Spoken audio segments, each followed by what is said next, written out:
Not long ago, I was driving home and on a whim, I just called one of my sons. Now, this mama doesn't get to talk to her sons on the phone very often, but that day he picked up. And for over 20 minutes while I drove, we just talked. He caught me up on life, asked me for counsel for him and for his wife, and I just got to be present with him. One of those conversations you tuck away and you treasure in your heart.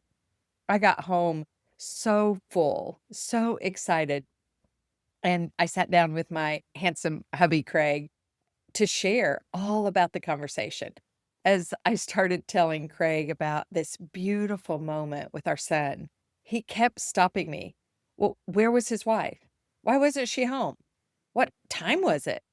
And I felt frustration rising because to me, none of that mattered. I wasn't sharing details, I was sharing connection. And he was chasing after facts while I was still holding on to the fullness of the feeling.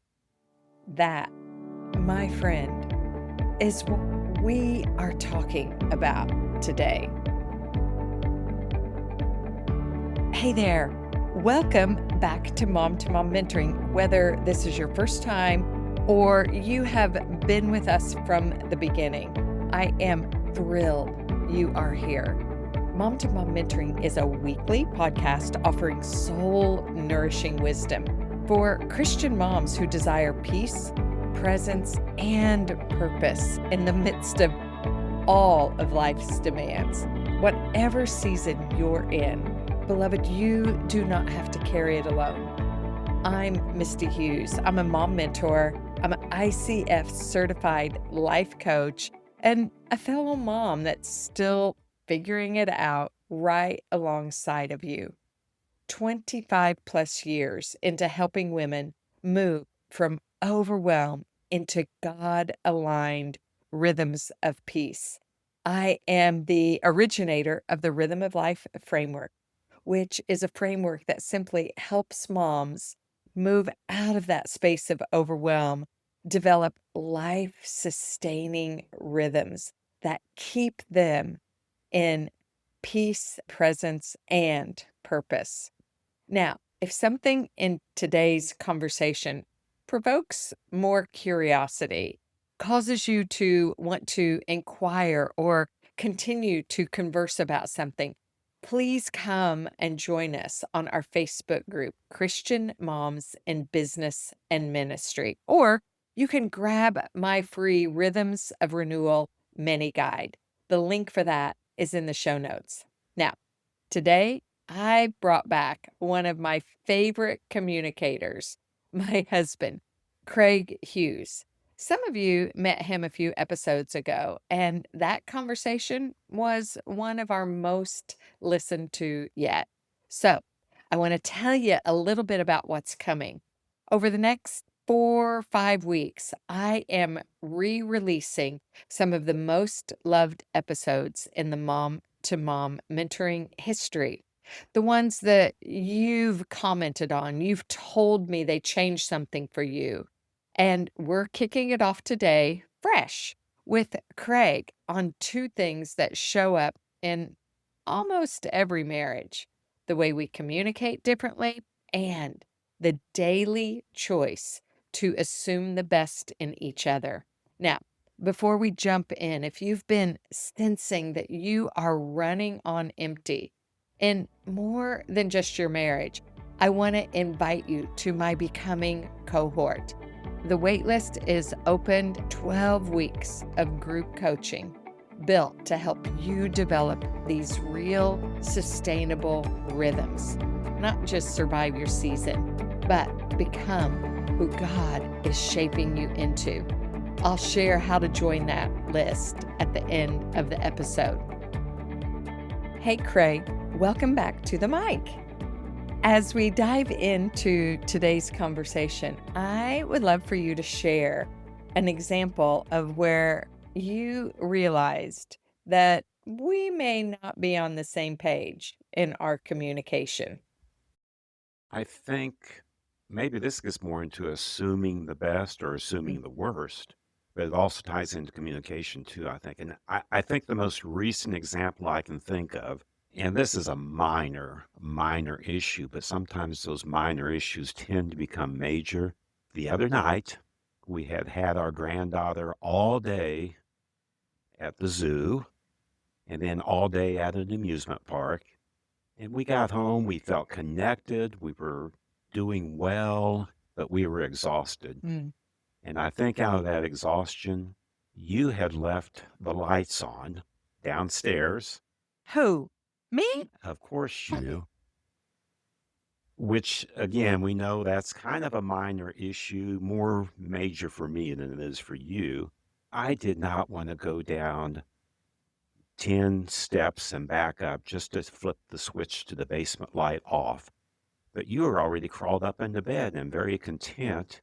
So my first go-to, my first assuming the worst was, well, she does that because she knows I'm just going to go behind her and turn the light off anyway. So that irritated me. And I said something to you, and before I knew it, we were disconnected after having a great week with our granddaughter and being very connected in grandparenting together.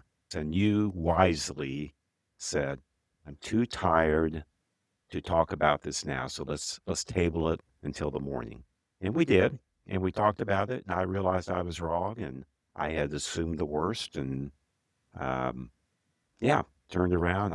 We settled it within minutes, I think. I think we can cover both the ideas of assuming the best and communication in that little story that just happened that, I could say in my spiritual language that I love to use, I could say, oh, God gave us that little story because he knew we were going to be doing this podcast episode and we needed something fresh and new to talk about. Wasn't that kind of God?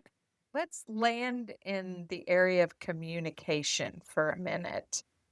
What would you say that you did well in that scenario as far as communicating? I didn't do well at first. I communicated what I assumed, and that assumption came out of my exhaustion, and I had let my guard down. But what came out of it was actually turning that around and assuming the next day or knowing that you didn't do this on purpose. You just forgot.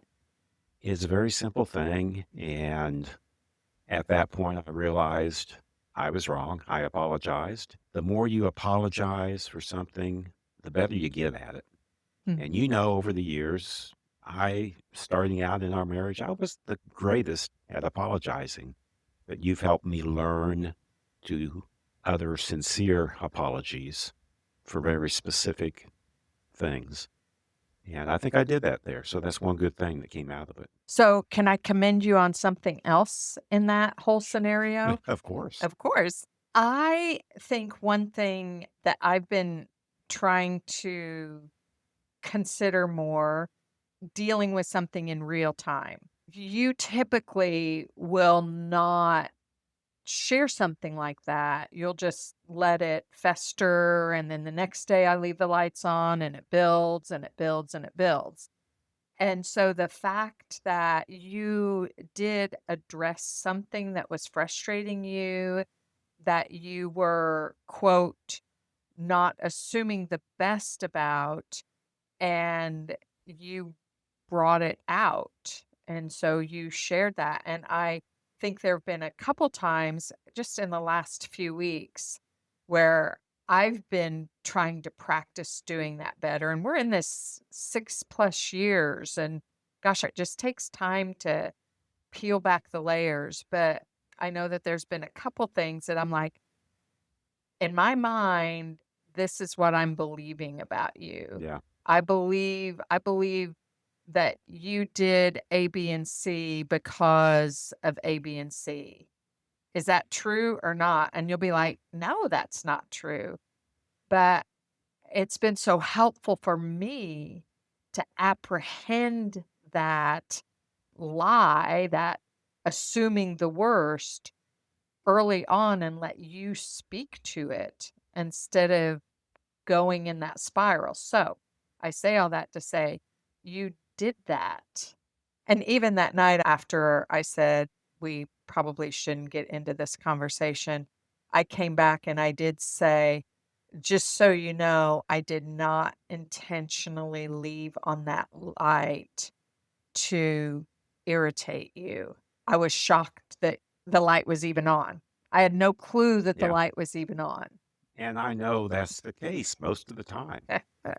But when your defenses are down, either through exhaustion or other frustrations, you're going to sometimes assume things you know are wrong. I think it's just an example of how easy it is to fall into that Yeah. and to create those stories in our own mind.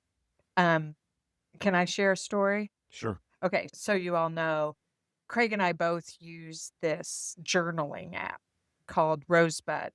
I've mentioned it on here before. I will put the link to Rosebud in the show notes if you want to explore it on your own. But it's AI generated, and they've worked with counselors and psychologists and all of this stuff. So you journal, and then Rosebud responds to your journaling and often asks deeper questions to help you. But the thing I love about Rosebud is it can access journal entries from back in March or the beginning of the year. And it will remind me, oh, you were dealing with this same thing 6 months ago. In preparing for this episode with you, I tapped into Rosebud's memory because Misty's memory doesn't work that well. And it reminded me of this silly little story about the bidet. And you probably don't even know this story because it was in my journal, but Can we you talk have about that on this podcast? a bidet. Bidet. So we have a bidet and we've enjoyed it, but my daughter has a Cadillac of bidets. It's got a heated seat. The water is heated. It is like a massage for your derriere every time you sit on it. So I have secretly longed for a nicer bidet than having cold water shot at me. But it's not something I've shared with you because I've already assumed in my mind the worst. I've assumed that it's going to be about money and not comfort. I've assumed that I know what you're going to say. I've assumed that you don't care about me and my comfort. I've made all of these assumptions in my mind already, and I've allowed myself to feel resentment towards you because of the assumptions that I've made about what you're going to think, feel, or say. And I've never even talked to you about it. That is a classic case of not assuming the best. You're the one that brought this idea into our marriage, this idea of assuming the best. Do you remember?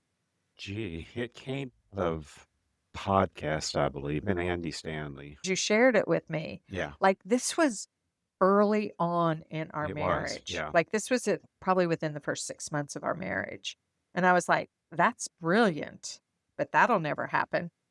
And we're still working on it. Where have you seen growth in assuming? For me, I'm trying to catch myself in the moment and question what's the real assumption here? Is it really true? And I'm not good at that, but I am getting better. And I think this latest example about the light is one example. I got there pretty quickly. What helps you catch yourself? You're not asking questions I prepared. Okay. That's a good question. I think I've learned to ask myself the question, what story am I telling about myself and about your motivation? And is it possible? Here's the key question to me. Is it possible there's another read on the situation that's much more generous? And if I can keep that in mind and shift my focus on that, usually it gets me out of that rut. Craig, why do you think we do that? I don't think we're the only couple No. that does that. I think that is a problem.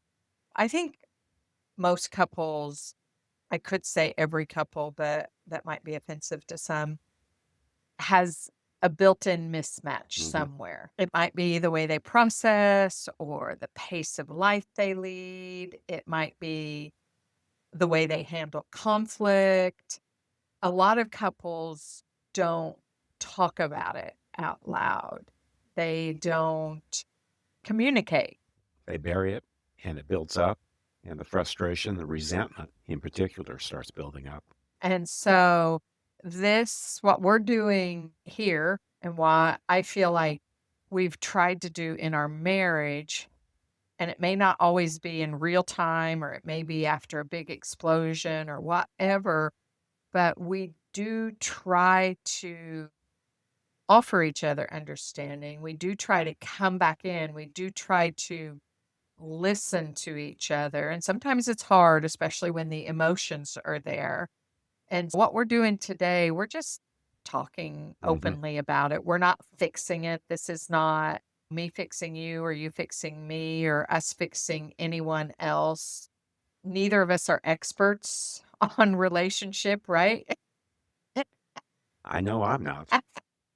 But we're learning Yeah. and we're in it together. And that's one thing I do love about life with you is you say yes to the growth and you say yes to the learning. And Yeah, I used to think you can't teach an old dog new tricks, but I'm not doing that I still am in it for the learning. The yeah, rest of my life, I'll be learning, and I yeah, think that's important. I've long tried to live by the old Stephen Covey saying that seek first to understand, then to be understood. I'm not great at that, but I always come back to that, and that helps me. Even though I may not understand you, I seek to understand you so that then I can respond in understanding.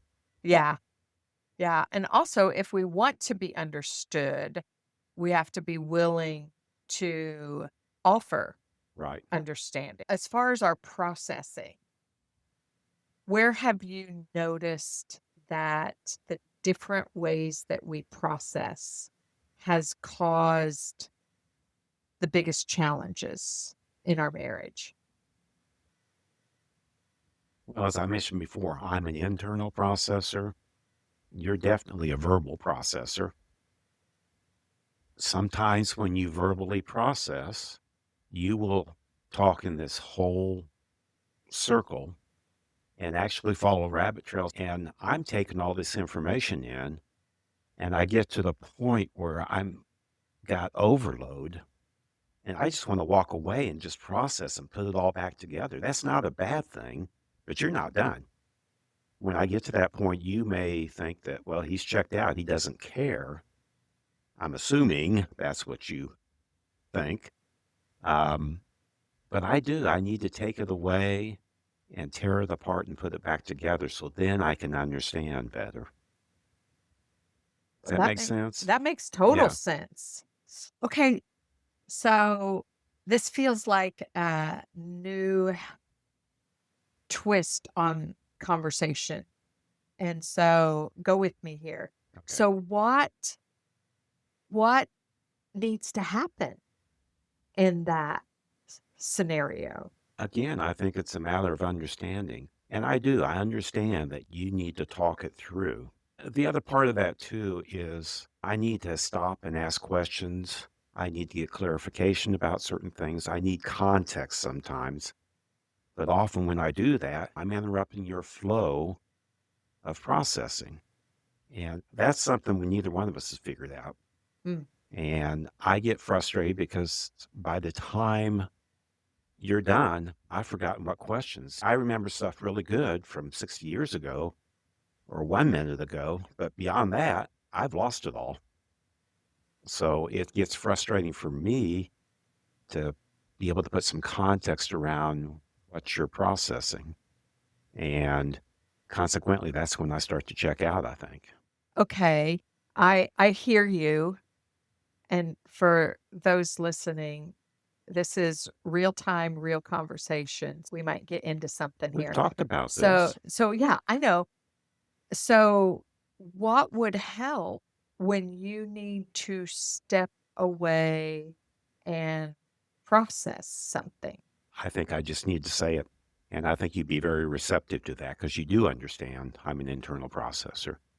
To stop in the middle of the conversation, if I'm overwhelmed and need to take it away, I can say that, and I should say that. Right. So that's what I was thinking Yeah, and you too. won't be offended by that. No, I don't think so. My fear there is also what happens to your processing. You've been processing out loud, and all of a sudden I've shut you off. Where do you go with that? And is that fair to you? Well, I think we just have to figure that out. Then in the process, one thing I've realized is the way you process and your need to take your time, look at every angle. I mean, we could talk about something as simple as the roof we just got, right? Like to me, it took you 6 years to decide to get a roof. No, we didn't need one. Uh-huh. We did. I was waiting for that great hailstorm. And so your process sometimes trips me up. I realize that. Yeah. And there's this place where I just need to step back and let your process be your process, give that to you. And if I get tripped up, entangled, frustrated, whatever it is, that's my problem, isn't it? I realize that it trips you up sometimes. We've talked about one aspect of communication is the way we process verbally versus Internal. internal, and how in our marriage we have tried to honor each other in the way that they process, but also how it easily entangles us because the other doesn't process the way that we do. So, what are other communication differences, similarities that you have recognized over the 6 years of being married to me? And one of my top 5 strengths is communication, and so communication is really kind of important to me. You think? So what's the question? The question is, what verbal process, internal process is a communication style. What other ways have you recognized that we are different in the way we communicate? I need to go think about that. No. I Something I have realized in you, something I truly appreciate with you is that you tend to look for the positive. And I'm more of a half empty kind of guy.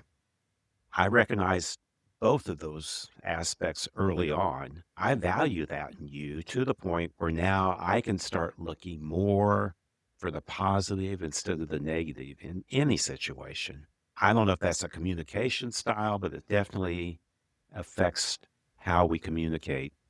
And I think also, in particular, over the course of our marriage, have become aware more of how emotions play into communication.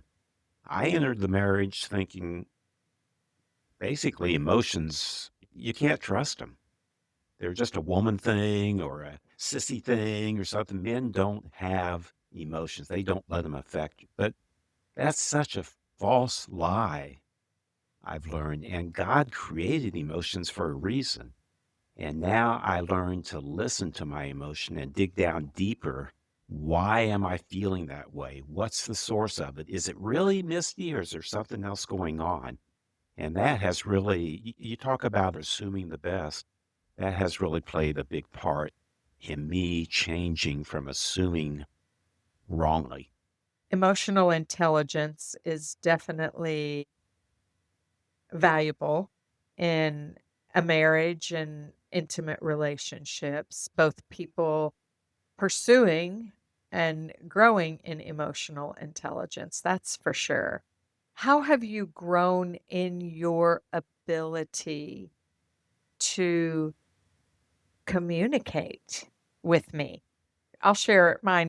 I've had to grow in my ability to communicate because I can't use as many words with you.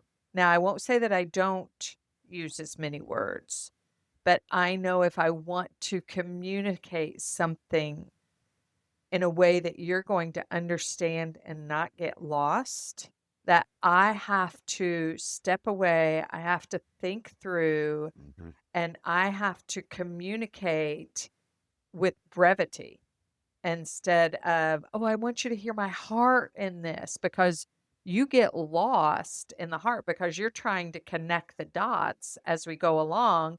And I'm like, "Oh, don't worry about the dots. Just hear my heart." So I've had to learn how to communicate, and I didn't do it very well with just this mantra I just went into just now. I've had to learn how to communicate clearly and concisely. In bullet points. So that's one thing that I think I've also had to learn, and you call me out on this a lot. I have this deep need to be heard. And when you're sharing something that I maybe don't agree with, or I have a opinion about it, then I interrupt. I think an area of growth that I've had in this whole area of communication is intentional listening. Because when you're with someone 24/7, which we're pretty much together a lot, even though we're doing our own things, it's easy to just assume that you know what they're going to say or what they're going to think, Right. and you've already formulated something in your mind. So this listening is like the most valuable part of communication, and it's the one that we as humans do the worst. And so being married to you, doing this podcast where I'm interviewing people, I've had to really press in to listening, and that's something as a coach, just sitting in that space of listening. I think that's been a real area of growth for me, probably in the last 5 or 6 years with coaching and marriage and doing the podcast and interviewing. Yeah, and I think it goes for me too. I also have learned to become a better listener and am still striving towards that. I think early on I did interrupt a lot. I learned to back off on that so that you can continue your processing. I think the real me, the real Craig, lives in that quiet place. And sometimes I find myself acting out listening instead of really listening. It's almost a performance when I've listened so far and I've heard the same thing. It's no different than when I'm listening to a sermon. If the preacher isn't making a bullet point here, here, and here, but if he says the same thing 3 different times, I'm done. I'm done listening to him. Just say it once to me. I'll get it. And there's times when I act like I'm interested in what you're saying, and I am. It's not that I'm not interested, but I almost just can't take in anymore. So I'm almost like a performer acting I'm interested, and I'm well aware of that. And I'm trying to do just what you talk about. What in here is really revealing the heart of Misty? So I'm trying to get back from performing and acting like I'm really listening to truly listening and truly, truly trying to listen to the heart. Well, that's interesting. So, that being said, should I stop and ask you sometimes, are you performance listening? I think you may know it. For me, that's exhausting to act out something I'm not really doing. I'm not an actor. So yeah, it leaves me exhausted sometimes. So maybe that would be a good question. Just say, are you really listening? Call me out on it. Uh-huh. And I think I would actually welcome that. And that's when I can interject, Misty, can we take a break? I need to think about all this. Let's Mhm. get back in an hour. Yeah. Then you can continue your processing. Okay, you all have heard this.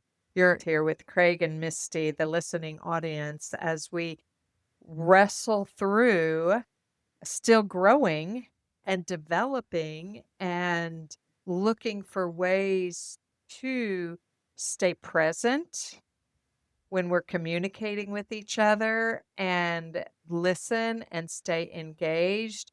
These are important things that we're talking about. And it just makes me wonder what your conversation looks like with your partner, with your spouse, even with maybe your adult kids. Are you having these conversations about the different ways that you communicate and trying to understand each other in the fearful and wonderful way that your partner is created? And so I hope that some of what we're talking about, even though we're just sitting here talking about it, we don't have any solutions. We're, like I said, we're not counselors, we're not the experts. We're just a man and a woman that are broken and are trying to figure out what loving each other really looks like, what supporting each other, what loving God and growing in oneness, what all of that looks like, and how to move the needle forward just day by day by day. So I say all that to say, check in on us. Check in on us and see how we're doing in that space of listening. Am I giving Craig the freedom and the space to step away from my verbal processing when he needs to process? I think that's a really good area of growth for me. Is he being honest and with me about when he's performance listening, and so we need to take that into account. So these are all areas of growth that we can explore together, and you guys can check in on us. Okay, what else? It just occurred to me just 15 minutes before we started recording here. One of the things I really want to learn to do is to listen to your heart. You just shared how you want to improve in communication. And probably for me, the biggest thing that I want to improve in is learning how to listen to your heart Oh, and not just my and not just words. your words. And ladies, as a man, we don't listen to hearts as well. And we're pretty surface oriented, but I know the importance of listening to a woman's heart, and I want to do that better. But it just occurred to me 15 minutes before we came in to do this recording that Misty pointed out to me that I had listened to her heart over something, and I was able to verbalize what I was seeing and hearing and feeling, but it didn't come through conversation. It came from me processing on my own. And I really believe that's God speaking and allowing him to speak and point out things. So I think a big part of listening with your heart is listening to what God is saying in a certain situation or a certain conversation we've had. Just the fact that you are saying that's a desire of your heart, something that you want to pursue and be more intentional about. Just hearing that melts my heart and causes me to love you. You know, that book that I don't like, Love and Respect, How a Woman Wants to Be Cherished. But hearing you say that feels like you're cherishing and honoring and loving me well. And so that just does all kinds of things in my mind and emotions towards you. So, one of the things that I consistently pray is for God to show me how to love you well. Because it's like you said, God is really the only one who really, really knows you. Mhm. And he's the only one that really knows what gets to your heart. And so I think probably what you're sharing about is one way God answered that prayer for you is he showed you my heart and you discerned some things that I was feeling. But one thing that God has recently been speaking to me about is he's using the words creatively love you. What's that mean? I'm exploring that. I'm asking, what does it look like to love Craig with my creativity? Mm, could be fun, I know. or it So could be dangerous too. so anyway, that's something fun. I think one of the first things I did after I got that was like, "Hey, we're gonna do this for dinner tonight, and we're gonna do this for dinner tomorrow night." And they were new recipes, and we're gonna have this kind of wine with dinner tonight, and we're gonna do this tomorrow night. And so instead of, "Oh, here's your meat and potato," it was a new recipe and new things. It can be as simple as something like that, using my creativity to love you because when I cook for you, that's a expression of love. Absolutely. So, And when I cook for you, and it's an expression oh, of love too. oh man, I feel so loved every Tuesday night when you cook for me. Okay, as Craig and I always say, we are not counselors. We are not experts. We've been married 6 years and we are still learning what real connection and communication mean, both individually and as a couple. And if today showed you anything, I hope it's this. No matter how long you've been married, there is always room for growth in the way that you communicate, and always room to shine a little brighter in how you love each other. One thing I'm carrying into this week from our own marriage, his process is his process, and my entanglement is mine to manage, not his to fix. After we recorded this, I came across an interview with a couple who does marriage counseling. And this podcast goes so much deeper than Craig and I were able to today. I want you to have real tools and resources to keep growing, not just this conversation. I'm going to link it in the show notes because wherever you are in your marriage, there's more to learn and more grace available for learning. The episode is on the podcast called The Speak Easy, the secret to couples who are still crazy about each other. And if you haven't caught the drift, that is a desire and a goal that Craig and I both share. Now, if this did stir up a desire for you to grow, not just in your marriage, but personally for yourself, grab the Rhythms of Renewal free mini guide. It's built to help you set your mind on things above, to focus on what is good and true, and develop the personal rhythms that keep you rooted, no matter what season. You can find it all at mistyhughes.com/resources. And if you're sensing that it's time for something deeper than just a free resource, the Becoming cohort waitlist is open now. It's a place to discover the beautiful woman that God created you to be in a sustaining way, developing the rhythms that facilitate real growth and restoration for your soul. Join the waitlist at mistyhughes.com/becoming. Beloved, your marriage, however new, however seasoned, however imperfect, is designed by God to radiate His beauty and His glory. Matthew 5 puts it this way: God is not a secret to be kept. We're as public as a city on a hill, meant to keep open house and be generous with our lives. Wherever you are learning to communicate, to assume the best, to stay present with the people you love, Let it be seen. Let it shine. Over these next several weeks, you'll hear some of the most loved conversations we've ever had on this show. But here's a little secret.